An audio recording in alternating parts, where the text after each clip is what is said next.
Mga boss, ngayong araw magpapalit tayo ng windshield water pump.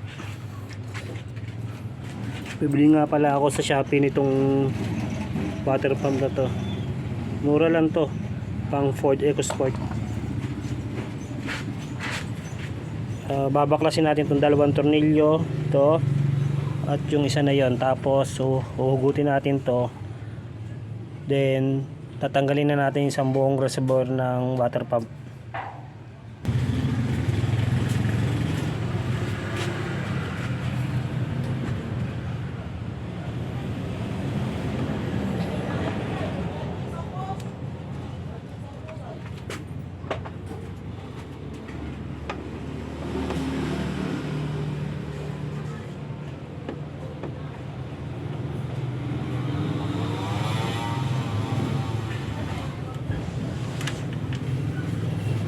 Sabihin nyo lang yung mga tornilyo at baka mamaya mawala.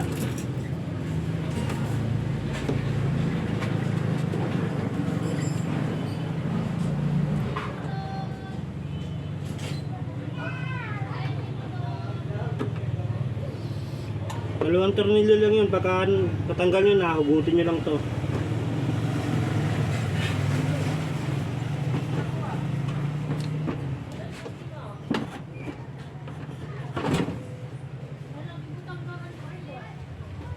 May mga wire connection to, kaya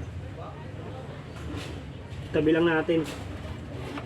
Huwag na natin hugutin, baka mas lalong di natin maibalik eh.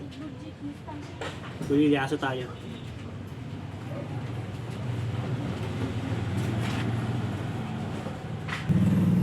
Ngayon may full access na tayo para matanggal natin to. Tatanggalin lang natin tong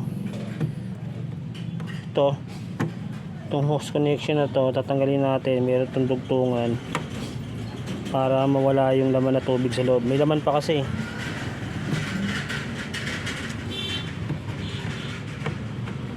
Tapos mag ready lang tayo ng timba para masahod. Ito nga pala ba mga boss, to natanggal ko na. Bali ibababa lang natin to at nandun nakaabang na yung ano natin, yung timba. Ayan na boss, nahugot ko na dito sa ilalim. Ubusin lang natin yung tubig niyan, tapos hugutin na natin yung reservoir na yun. Halos 9 months din hindi nagamit tong windshield na pump namin dahil di nga gumagana yun. Na-testing ko na yun eh. So ayan na, malapit na maubos. Mamaya hugutin na natin yan. Ngayon boss, ubos na yung tubig. Babaklasin naman natin to. Bali meron yung dalawang tornilyo. Ito, isa na to, at saka yung nandoon sa baba. Ito. Ayan, dyan banda. Number 10 yan. Nasakit. Natanggal na natin yung dalawang nut. Hugutin na lang natin siya. Ingatan lang natin na masagi yung mga wirings. Pati ito. Ito banda to. Ingatan lang natin yan. Baka hindi natin maibalik eh. Disgrasya.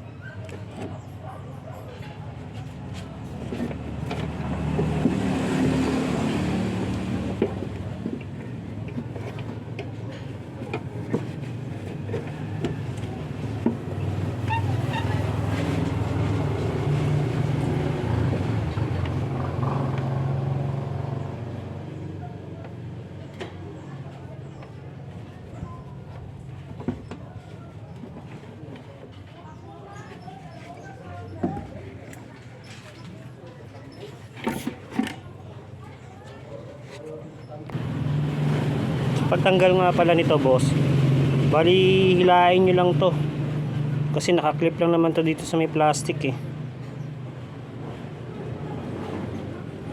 Hilain nyo lang ganyan. Kung hindi nyo kaya, sikwatin nyo ng screwdriver. Hilain nyo lang yan. Pag natanggal nyo na ito, babaklasin natin to para may palit natin yung bago. Ayun, meron ditong ano, parang lock nya na clip. Babaklasin natin yan. Ito niremedyohan ko lang to dati eh. Nilagyan ko lang ng Bulgasil, ngayon papalitan na talaga yung bago. Ito yung sinasabi kong clip. Bali hilahin nyo lang to para makahugot.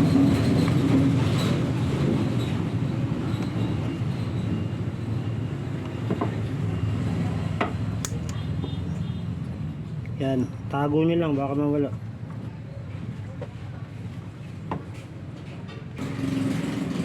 So, pag natanggal na yung clip, birahin nyo lang, lahin nyo.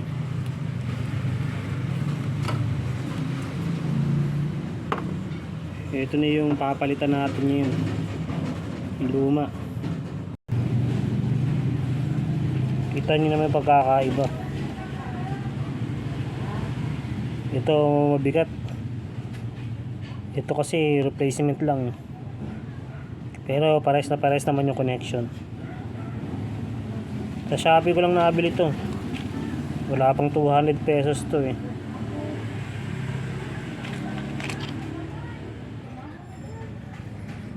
Itong lumang rubber gasket, huwag nyo natatanggalin kasi tinaray ko tong kasama ng bago sa water pump, masyadong maluwag, so baka mag leak lang. Hindi ko na tinanggal yung luma, yung pa rin yung kakabit ko, fit naman siya eh.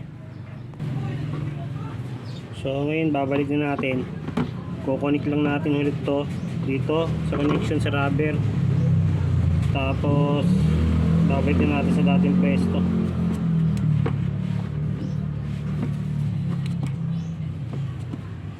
Hidinan lang to.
Ngayon re-refill natin ng tubig, titignan natin kung may leak siya. Konti lang muna.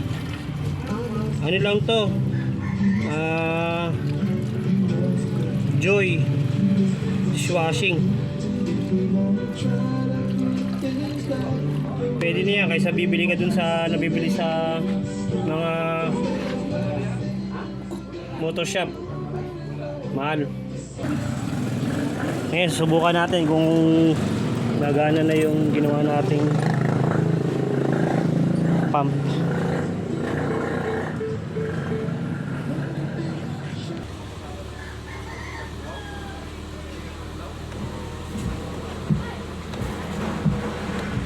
Ayan na boss, meron na. So, talaga yung sira ano, pump lang talaga.